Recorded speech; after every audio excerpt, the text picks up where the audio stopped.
Good morning, Royal Hotel Reservation. This is Aldrin speaking. How may I help you? I'd like to reserve a room for two, please. Before we proceed for the reservation, may I know your name, sir? Daniel Polyoan, Thank you, Mr. Poloan.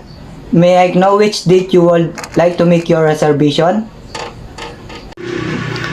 on June 2 until June 5, do you have any vacancies?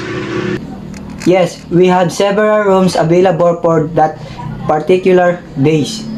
May I know what type of room, Mr. Poloan? Would you like to stay? Do you have any premier rooms?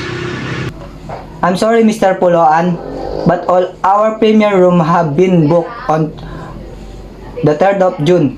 How about deluxe room? We can transfer you once there is availability. Okay, that is fine.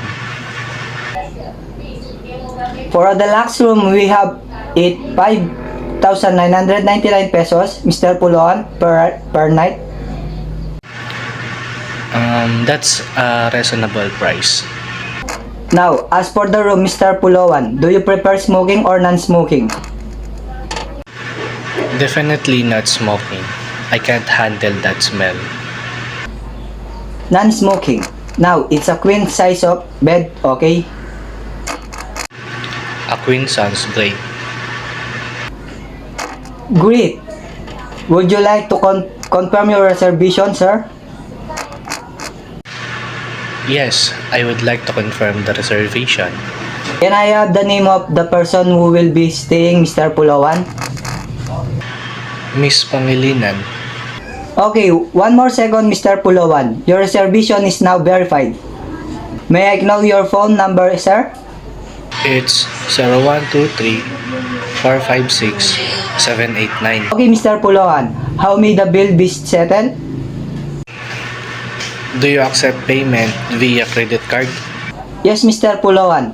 Now, I'll need your card information to reserve the room for you. What type of card it is?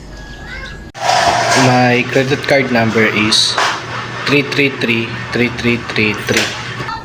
And what is the name of the card holder? Daniel Polyoan. Alright, Mr. Pulawan. Your reservation has been made for the 3rd day of June until 5th of June for a deluxe room and a queen size of bed. Your bill will be settled via credit card with the amount of 5,999 pesos. Check-in at 2 o'clock in the afternoon. Is that correct, sir? Yes, it's all correct. Is there I can do for you, Mr. Pulawan? No, that would be all. Thank you, Mr. Pulawan. See you on June 2. Have a good day.